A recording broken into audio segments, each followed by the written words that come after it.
नमस्कार दोस्तों, स्वागत है आप सभी का मेरी क्लास में। मेरा नाम है पूजा द्विवेदी। आज हम ऐसे विषय के बारे में चर्चा करेंगे जिसको सुन के आपको भी लगेगा कि वेस्ट हिपोक्रेट है, और साथ ही साथ बहुत सारे ऐसे देश जो कहते हैं कि नहीं, गाजा पट्टी पे जो इजराइल कर रहा है वो हीनस है, बहुत ही खराब है, फिर भी उसके साथ ट्रेड डील साइन कर रहे हैं, डिफेंस डील साइन कर रहे हैं, गैस डील साइन कर रहे हैं, और फिर भारत के ऊपर प्रश्न उठाते हैं कि भारत यूक्रेन में जो रूस द्वारा युद्ध छेड़ा गया है उसका समर्थन वित्तीय रूप से कर रहा है।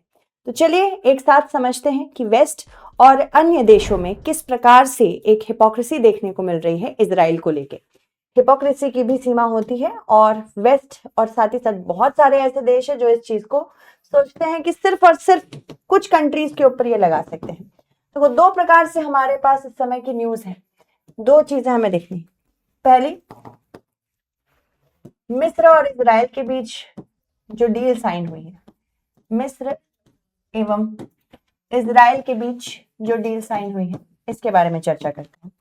एक 35 अरब डॉलर की डील साइन हुई है। 35 अरब डॉलर मिस्र एवं इजराइल के बीच, और ये प्राकृतिक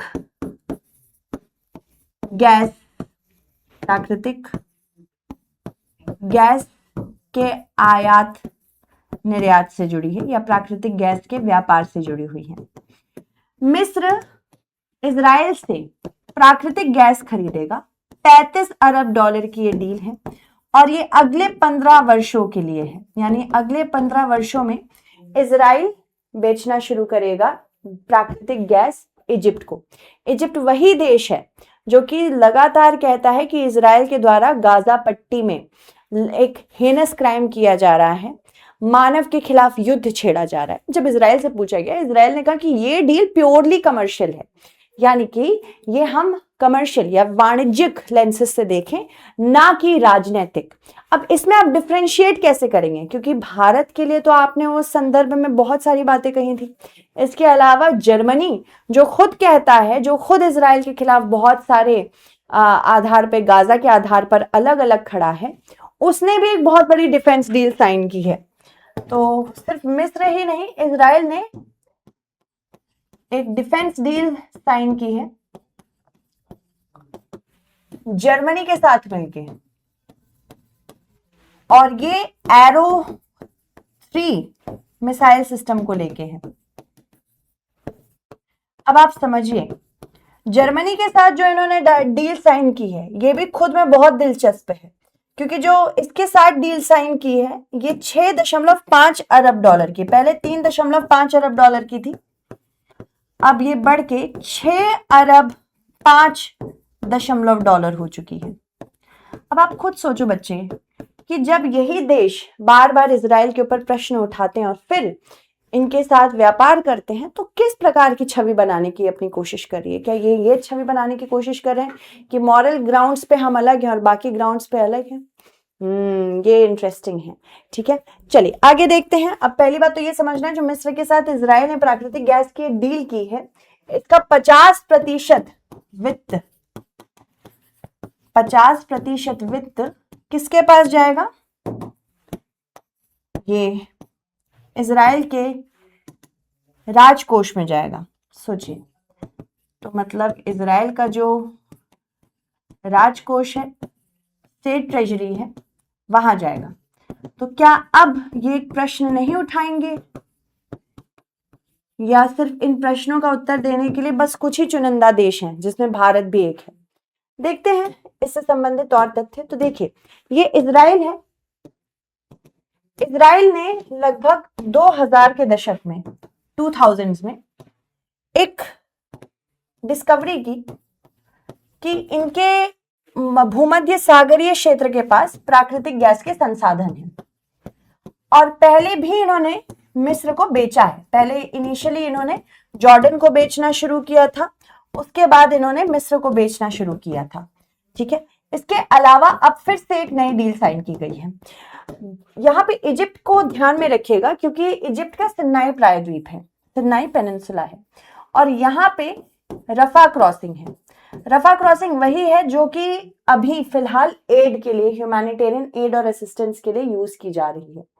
और इजिप्ट के ऊपर बहुत बार प्रश्न भी खड़े किए गए थे कि अगर आप बड़े सहायक बन रहे हैं गाजा के, और जब यहाँ पे इसराइल ने अपना मिलिट्री ऑफेंसिव शुरू किया था, तो क्यों आपने रफा क्रॉसिंग को क्लोज नहीं किया, इस पर भी प्रश्न उठाए गए थे। ठीक है, तो इजिप्ट का ये सिनाई प्रायद्वीप है, यहाँ रफा क्रॉसिंग है।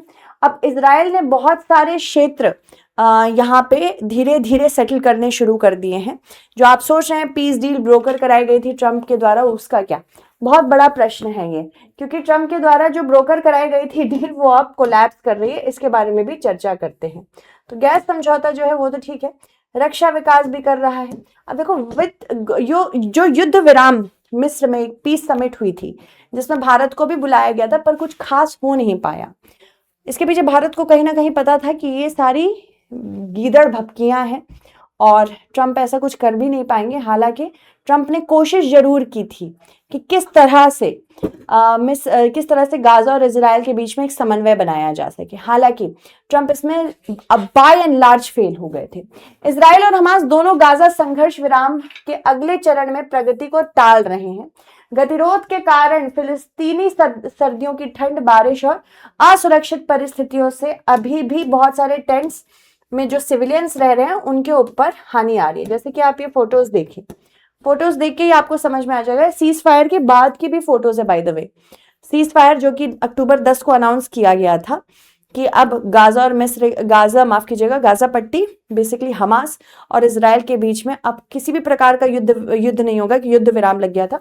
उसके बाद की ये फोटोज है, काफी मार्मिक है। आपको इस पे विचार करने के लिए पॉलिटिकल नहीं, बस ह्यूमैनिटेरियन अंडरस्टैंडिंग होनी चाहिए।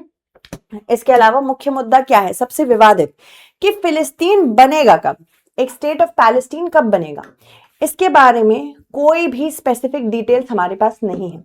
और सबसे बड़ा विवाद यही है, हमास को बार बार कहा जा रहा है कि आप ये अपनी आतंकवादी गतिविधियां बंद करिए और डिसआर्मामेंट करिए, आपके पास जो भी शस्त्र है निरस्त्रीकरण करिए उसका। हालांकि हमास कहता है कि जब तक फिलिस्तीन नहीं बन जाता हम निरस्त्रीकरण नहीं करेंगे। इसके अलावा हम जानते हैं संघर्ष विराम योजना है, वो भी यहाँ संकट पे है। 20 बिंदु थे इसमें, जिसमें से कुछ बिंदु थे जिसमें से एक बहुत ही महत्वपूर्ण बिंदु था कि अगर वहां पे स्टेबलाइजेशन करना है तो हमको एक फोर्स लगानी पड़ेगी जिसमें बहुत सारे देशों की ट्रूप्स जाएंगी, यानी कि आर्मी वालों को भेजा जाएगा कि वहां पे स्टेबलाइजेशन किया जाए। ये भी बहुत ज्यादा इंटरेस्टिंग है, जिसको हम अंतरराष्ट्रीय स्थिरीकरण बल कहते हैं। इस पर भी गतिरोध है। यहाँ पे ये जो स्टेबलाइजेशन फोर्स बन रही है, ये 20 पॉइंट प्रोग्राम के अंतर्गत ही बन रही है। इसमें यह कहा जा रहा था कि जो भी देश इसमें अपने ट्रूप्स भेजेंगे वहां पे शांति करवाएंगे, तो नागरिकों की सुरक्षा, संघर्ष विराम की निगरानी और हमास के सैन्य ढांचे को समाप्त करने की बात कही गई थी। अभी तक किसी भी देश ने इस बल में शामिल होने की प्रतिबद्धता जताई नहीं है। हालांकि जैसे कि नई रिपोर्ट्स आ रही हैं उसके बारे में देख लेते हैं। पाकिस्तान 3500 ट्रूप्स भेजेगा गाजा में, पैसे मिलेंगे इसको, इसके बाय द वे। ठीक है, इससे बहुत पहले ज्यादा कीमत लगाई थी पर धीरे धीरे इसको कम कर दिया गया है। हालांकि कतर, तुर्की, बहुत सारे अन्य देश हैं जो आना चाह रहे हैं। स्पेशली अगर हम बात करें तुर्की की, तो ये शामिल होने के लिए तैयार हो गया था, पर इजराइल ने कहा कि ये हम स्वीकृति इसकी नहीं देंगे। इंडोनेशिया भी सोच रहा है पाकिस्तान के साथ। हमास के निरस्त्रीकरण पर भी विवाद चल रहा है। क्या विवाद है वो मैंने आपको ऑलरेडी बता दिया है। इसके अलावा फिलिस्तीनी प्राधिकरण का विकल्प भी अस्वीकार किया जा रहा है, यानी कि बहुत सारे नैरेटिव्स हैं जो वहां पे नहीं बन पा रहे हैं। एक प्रॉपर नैरेटिव बनेगा तब तो इंसान जाके, तब तो वहां पे एक सीज फायर घोषित किया जाएगा। पर क्योंकि डोनाल्ड ट्रंप हर जगह फेल हो रहे हैं, तो उनके पास बस एक ही चीज होती है बताने के लिए कि मैंने पाकिस्तान और भारत के बीच में एक परमाणु युद्ध होने से रोक लगाई। एक प्रस्तावित समझौते में फिलिस्तीनी प्राधिकरण द्वारा अस्थायी रूप से गाजा का शासन संभालने की बात शामिल है। नेतन्याहू ने इस विकल्प को स्पष्ट रूप से खारिज कर दिया है। विश्लेषकों का मानना है कि इजराइल फिलिस्तीनी राजनीतिक विखंडन को प्राथमिकता देता है ताकि राज्यत्व को लेकर दबाव से बचा रहे, यानी कि एक अलग से फिलिस्तीन ना बढ़ाए जा सके। इसके अलावा ये सुरक्षा और कब्जे से भी जुड़ी चिंताएं हैं। बहुत सारे फिलिस्तीनी सोच रहे हैं कि अगर अभी पीस डील नहीं हुई या फिर युद्ध विराम सच में नहीं हो पा रहा है, तो कहीं ऐसा ना हो कि इजराइल परमानेंटली वहां सेटल कर दे और जो बची कुची वहां पे फिलिस्तीन की थोड़ी बहुत भी आजादी है वो भी चली जाए। इसके अलावा अगर हम बात करें तो मानवीय स्थिति वहां पे बहुत खराब है। स्थानीय निवासी कहते हैं कि भले ही बड़े पैमाने पर बमबारी अभी रुकी है, लेकिन घातक इजरायली हमले बहुत जारी हैं। इजराइल ने बहुत सारे वॉर ग्रुप्स को फाइनेंसिंग दी है, जिसकी वजह से वहां पे स्थिति और बिगड़ रही है। इवन संघर्ष विराम के बाद भी 400 फिलिस्तीनी मारे गए थे, जिनमें स्कूलों में शरण लिए नागरिक भी शामिल थे। दिसंबर के महीने में ठंड की वजह से, हाइपोथर्मिया की वजह से 16 मौतें हो चुकी हैं। सहायता संगठन ये कह रहे हैं कि वहां पे खाद्य सुरक्षा नहीं बची, वहां पे अस्पतालों में दवाइयां भी कम हो रही हैं। संयुक्त राष्ट्र ने इजराइल पर सहायता रोकने का भी आरोप लगाया है, जिसको इजराइल ने कहा है कि ऐसा ये कुछ भी नहीं कर रहे हैं। क्षेत्रीय दृष्टिकोण की बात करें तो अरब सरकारों का मानना है कि ट्रंप योजना के साथ जुड़ाव आवश्यक है, क्योंकि यहाँ प्रेशर नहीं बन पा रहा है। जो इब्राहिम अकॉर्ड्स थे, जिसका इजिप्ट भी एक बहुत महत्वपूर्ण हिस्सा है, ये भी अब धीरे धीरे खत्म हो रहा है।